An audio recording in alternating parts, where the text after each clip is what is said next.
called Secrets, and it's available now through Torquay Press. He is the founding member of the Alabama Street Writers Group, and he's currently working on a short story collection tentatively entitled Horror Days. He'll read a story called Behind the Walls.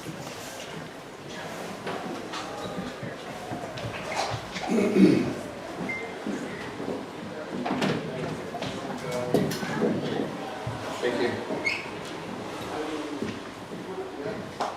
Late in the day, just before nightfall, Henry Cousins drove the converted school bus. He'd been watching the gas gauge dip below empty for the last 10 miles. He was in his mid-30s, deeply tanned with a strong back and arms from manual labor. As he crested over a ridge, a small sign popped up that read Litcrawl Township. Funny, he'd never heard of that township before.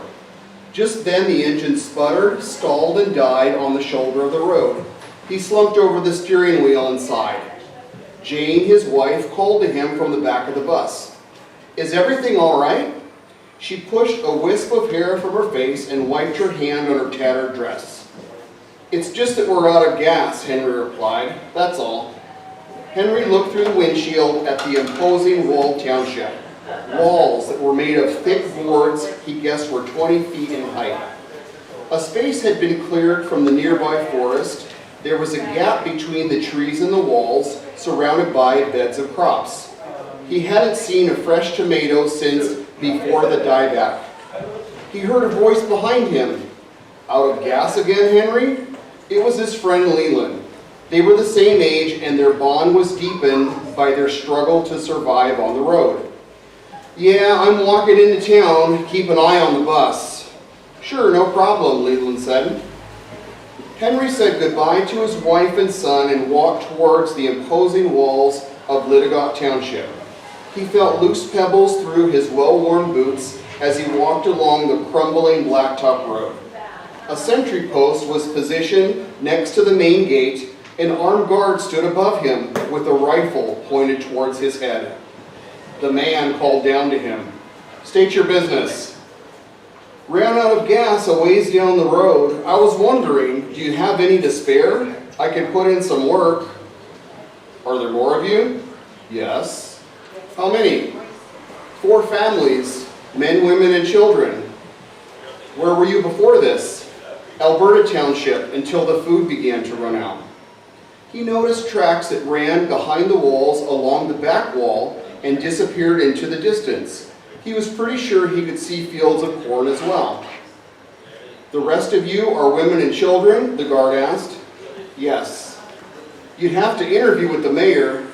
"Of course, you don't know us, but trust me, we're 4 families, not nomads." Henry tried to stop his racing thoughts, imagining what was on the other side of the walls. No openings or windows anywhere.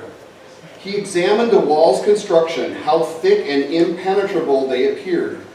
What are they keeping in, or keeping out? He considered gleaning corn from the fields and going back to the bus. Just then the gate creaked open, slightly. "Thank you," Henry said, stepping inside. But there was a second barrier, and all he could see was another wall and more guards. In the first light of morning, Henry woke up to a knock on the door. The bus had been parked inside the inner and outer fence overnight. He was curious, but he hadn't seen the township yet. He was greeted by a man wearing a cowboy hat. "Ed Thurston," the man shook hands firmly. "Everybody calls me Sheriff." "Henry Cousins, nice to meet you." "Follow me. The mayor's house is clear across on the other side of the compound." Inside the walls, they walked across the township. A hard-packed path cut straight through the middle of the town. He looked at small houses and apartment buildings on either side. No street signs anywhere. They passed a warehouse with an open garage door. He wondered how all of this had been built during the reconstruction after the dieback. He counted 5 vehicles parked in front of the garage. "Haven't seen this many in one place since the collapse," Henry said. "Yup," said the sheriff. Henry watched the mechanics dressed in clean overalls. They worked silently and in perfect unison, like the inner workings of a clock.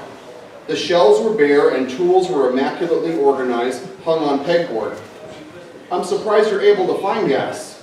Not gas, it's corn alcohol. We have a distillery also used in our generators. Electricity, something he remembered from a distant past. Do you have running water and indoor plumbing? Henry asked. Sure, plenty of fresh water from the aqueduct. We're self-sufficient folk. We hardly ever go scavenging. You know how dangerous it can be on the road. I know, I've had to do terrible things, Henry said.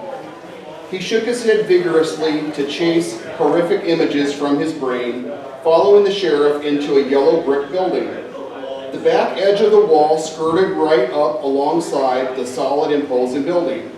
An armed guard sat in a chair just outside the front door. Morning, the sheriff tipped his hat as they entered. Morning, Sheriff. The sheriff pushed the door open and Henry followed. Mayor Littigot's this way. He stepped inside and climbed a flight of steps. Down a dark hallway, he saw a man seated in a leather chair.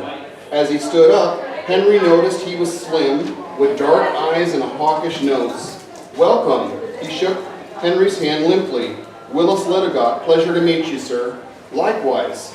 Henry let go of the clammy handshake and wiped his hand on his pants. Thanks for feeding us last night. Naturally, you could call me Mayor. Everyone here does. Yes, sir. Where have you been so far? Alberta and Dearborn. Food ran out, then we fended for ourselves. On the road? That's right. Henry wondered why he'd never heard of the mayor or Littigot Township. Well, we're thriving. Plenty of crops, water, and livestock to go around. But the work's hard. No way around that. That's not surprising. You've created a fantastic community. The mayor beamed broadly. What did you do before the die-off? Work-wise. I was in the military. A military man, you say? You might just be useful around here. Thank you.